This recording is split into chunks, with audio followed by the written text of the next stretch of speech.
जय माँ इंद्राक्षी, जय अम्बे। इंद्राक्षी धाम में दर्शकों आप सभी का हम हार्दिक स्वागत करते हैं। आज के दिन जिन जातकों का जन्म दिवस है, मैरिज एनिवर्सरी है, उन सभी को हमारी तरफ से बहुत बहुत शुभकामनाएं। आज के सब्जेक्ट में हम बात करते हैं, हमारी हथेली में कुछ रेखाएं इस प्रकार की होती हैं जो सदैव हमारे भक्ति भाव को जगाती हैं। नास्तिक की हथेली में भी यदि इस प्रकार की रेखाएं जन्म ले लें तो वो नास्तिक व्यक्ति भी आस्तिक बन जाता है। ये रेखाएं किसी भी हथेली में उदय हों, चाहे वो व्यक्ति कितना ही बड़ा कठोर नास्तिक क्यों ना हो, वो भी आस्तिक होगा। मन में उसके भक्ति भाव जागने लगेगा। और एक भक्त की हथेली में इन रेखाओं का होना तो स्वाभाविक ही होता है। कौन सी हैं वो रेखाएं? बहुत अच्छा सब्जेक्ट है, छोटा सा है, जरूर सुनिएगा। आइए पहले आज का पंचांग देखें।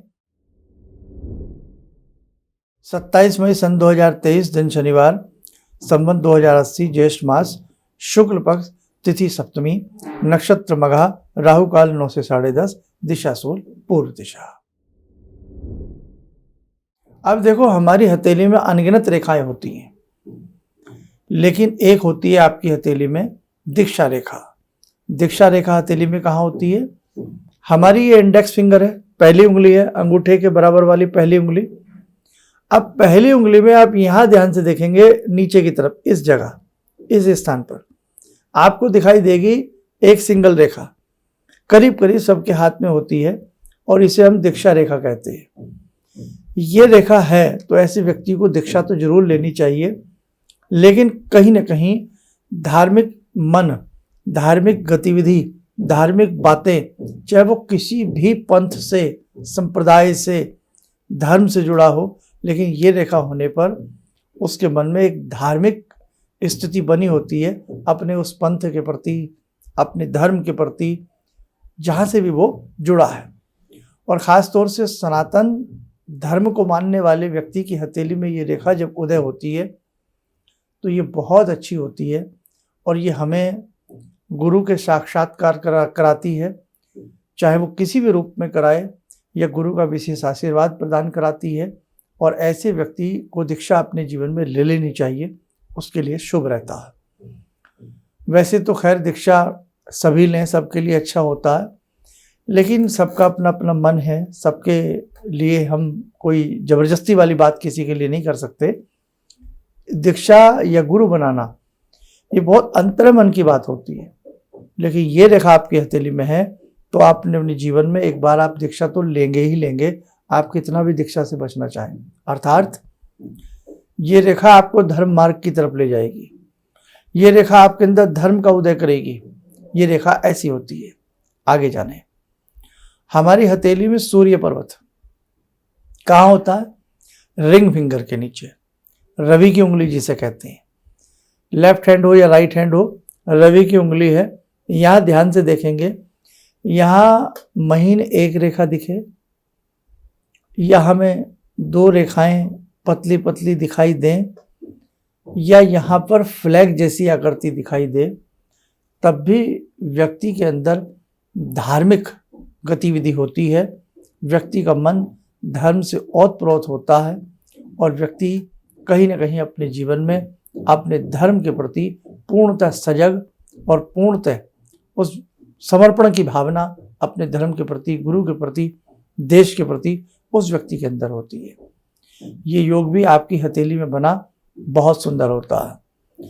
ऐसे ही एक चीज और बता दें आपको, गुरु पर्वत पर बना क्रॉस, हमने पहले भी आपसे बातें की थी।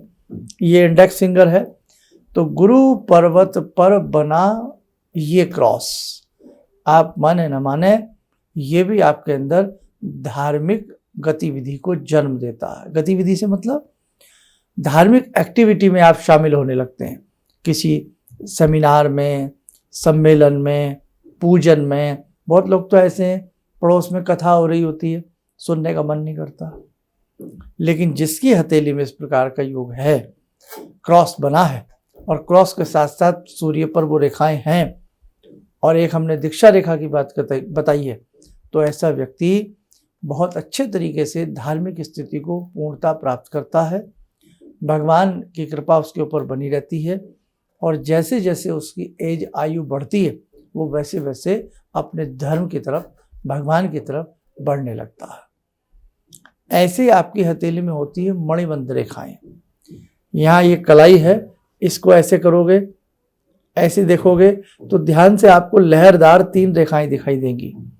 किसी व्यक्ति की हथेली में 2 भी होती हैं, किसी व्यक्ति की हथेली में 1 भी होती है।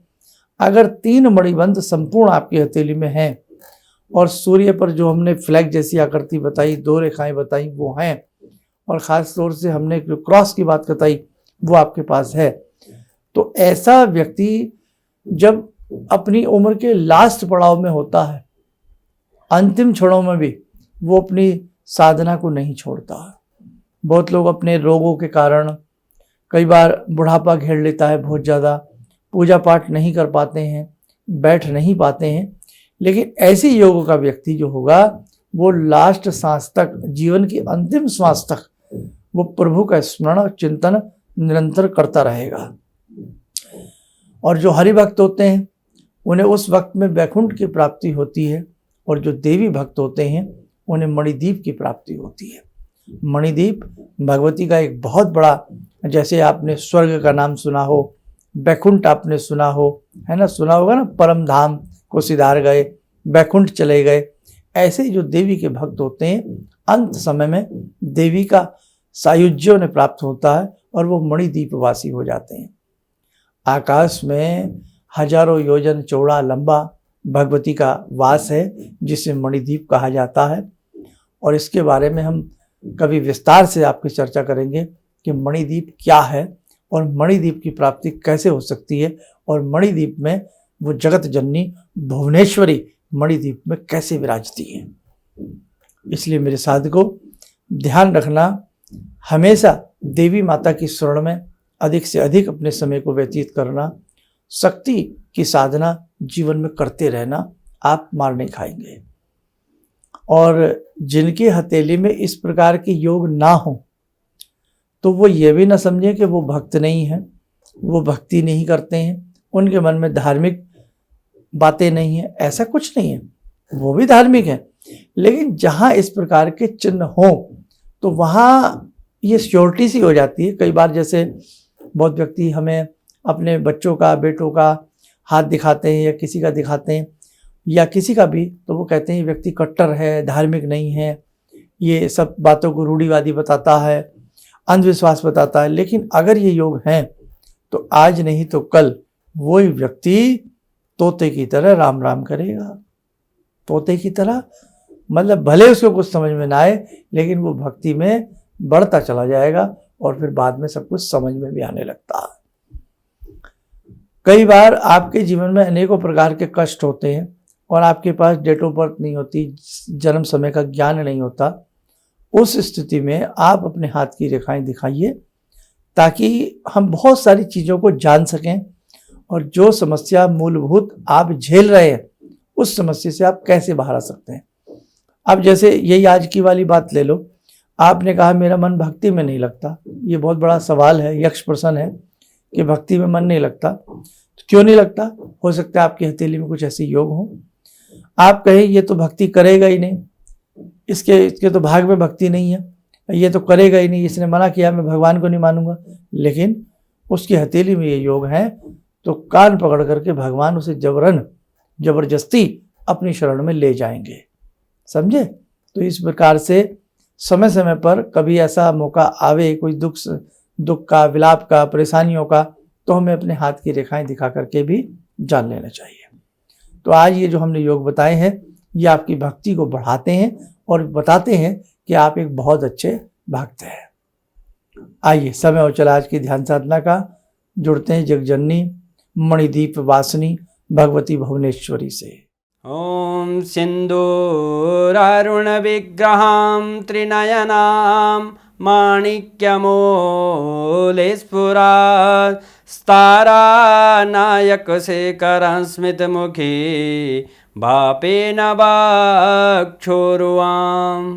पाणिभ्यामलपूर्णरत्नचषकां रत्नोत्परां बिभ्रति सौम्यां रत्नघटस्थरक्तचरणां ध्यायेत् पराम् अम्बिकां खड्गं चक्रगदेषु चापपरिगान् शूलम्बुशोण्डिं शिरा शङ्खं संदधतीं करे स्त्रीनयनां सर्वाङ्गभूषावृतां नीलासमद्युतिमास्य पाददशकां सेवे महाकालिकां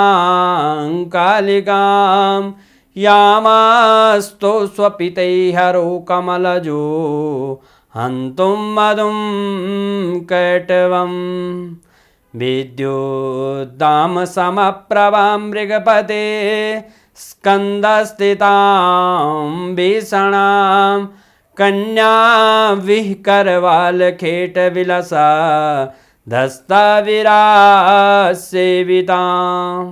हस्तैश्चक्रगदाशिखेटविशिखां चापं गुणं तर्जनीं विप्राणामलिलात्मिकां शशिधरां दुर्गां त्रिनेत्रां भजे। कवच बना लें, ध्यान करें, जगजननी का सुवासिस हम सबके ऊपर बरस रहा है।